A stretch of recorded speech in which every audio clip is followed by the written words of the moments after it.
All right, welcome. If you're about to graduate with an accounting degree, this explainer is for you. You are stepping into a profession that is changing like unbelievably fast. So, let's just get one thing straight. This is not your parents' accounting world anymore. The future is here, and it's actually pretty exciting. So, here's our game plan. We're going to start with the why. What's causing this massive shift? Then, we'll unpack the two new career paths that are opening up because of it. We'll get into the nitty-gritty of what those roles actually do, talk about the skills you're going to need to crush it, and we'll wrap up with a pretty big choice you'll have to make for your future. Okay, let's just dive right in. The first thing we need to tackle is a question that, might be lingering in the back of your mind after 4 years of hard work. Look, let's get this out of the way. The answer is a huge no. Don't panic, but, and this is a big but, the way your degree creates value has fundamentally changed. All those routine, number-crunching tasks, yeah, technology's got that covered now. But that's not a threat, you guys. It's an upgrade. Your degree isn't obsolete, but the job description for accountant has been totally rewritten from the ground up. This right here perfectly sums up the change. For like decades, accountants were the official scorekeepers. Looking in the rearview mirror, recording what already happened. But automation is getting so good at that, the market just doesn't pay top dollar for scorekeeping anymore. What it's paying for, what companies are desperate for, is a co-pilot. Someone who can sit in the cockpit with leadership, look at the data, and help navigate what's coming next. And this table really brings it home, in a language you know well. So much of your coursework, right, has been drilled into that left column. Audit, assurance. It's all about looking at the past. But where your career is headed, that's all on the right. Management advisory services, looking to the future. It's literally the difference between being a historian and being a strategist. So you see, this isn't the death of accounting, not even close. It's more like a fork in the road. The whole profession is splitting into two really distinct, really powerful new roles. And understanding these two paths is absolutely the first step in figuring out where you fit. Okay, path number one, the service provider. The best way to think about this is like being a specialist, like a surgeon. You're the expert who gets called in to perform a very specific, very complex operation. It's project-based, it has a clear start and a clear end, and when you're done, you've delivered something tangible, like a brand new system. And then there's path number two, the strategic advisor. This is a totally different mindset. You're not there for one project. You're there for the long haul. You become this trusted partner, almost like a virtual CFO, who provides wisdom and guidance over time. The relationship isn't about one transaction. It's continuous, it's ongoing. This chart just nails the difference. The service provider role, that's really consulting. It's transactional. A client says, I have this problem, and you get hired for your technical chops to come in and solve it. But the strategic advisor role, that's advisory. It's relational. You go way beyond just solving problems. You help the client figure out which problems are even worth solving in the first place. Big difference.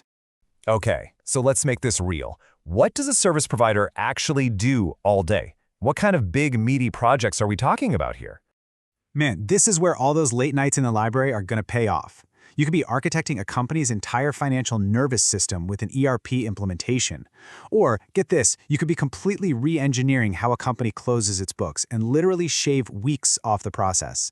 And in tax, forget just filing returns. You're going to be doing huge transfer pricing studies for global companies, or finding cash for them through R&D credits. It's high-impact stuff. And your work is super methodical. It's not just chaos. Take something like business process reengineering. You'll follow a playbook, a framework just like this one. You're basically part detective, part analyst, and part architect. You figure out what's broken, you design a better way, you test it, and then you roll it out. It's structured, it's strategic, and it's so satisfying to see it work. Okay, let's totally switch gears now and look at that other path. What does life look like as a strategic advisor? Remember, this isn't about one-off projects. It's about an ongoing, evolving partnership. As a virtual CFO, you are literally the client's strategic financial partner. You're not just making a budget that sits in a drawer. You're building dynamic forecasts that let them see multiple possible futures. You're looking past the P&L at things like customer satisfaction, the stuff that actually predicts where the business is going. And you're there for the huge moments, buying a company, selling their company, or navigating all these new ESG rules. You're their guide. So we have these two amazing, powerful paths ahead of you. The question is, how do you get ready? Your degree gave you a fantastic foundation, but to really thrive as a consultant or an advisor, you gotta add some new tools to your kit. I love this chart. Think of it this way.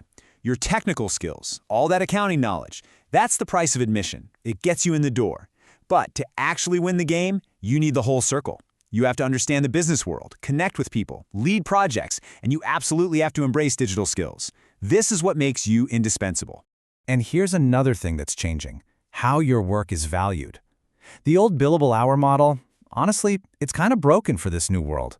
It literally punishes you for being efficient and smart. The future is all about value pricing. Your fee is tied to the result, to the outcome you create. If your advice saves a client $1 million, your fee should reflect that, not just how many hours it took you to think of it. Okay, let's talk about the elephant in the room: AI. Is it coming for your job? The answer is no, but it is going to be your most powerful partner. Think of AI as the engine that frees you up from all the grunt work so you can focus on the high-level thinking. It'll scan millions of transactions for you so you can be the detective. It'll draft the first version of a report so you can be the editor who adds the wisdom and the strategy. Your job is shifting from a doer to a reviewer. So, there it is. You have the map to this new world. You know the tools you need in your toolkit. Now, it all comes down to the most important part: your choice. This quote just nails it, doesn't it? It perfectly captures this incredible opportunity you have in front of you. The old job was about being a guardian, protecting and reporting on what's already happened. The new job is about being an architect, designing and building what comes next.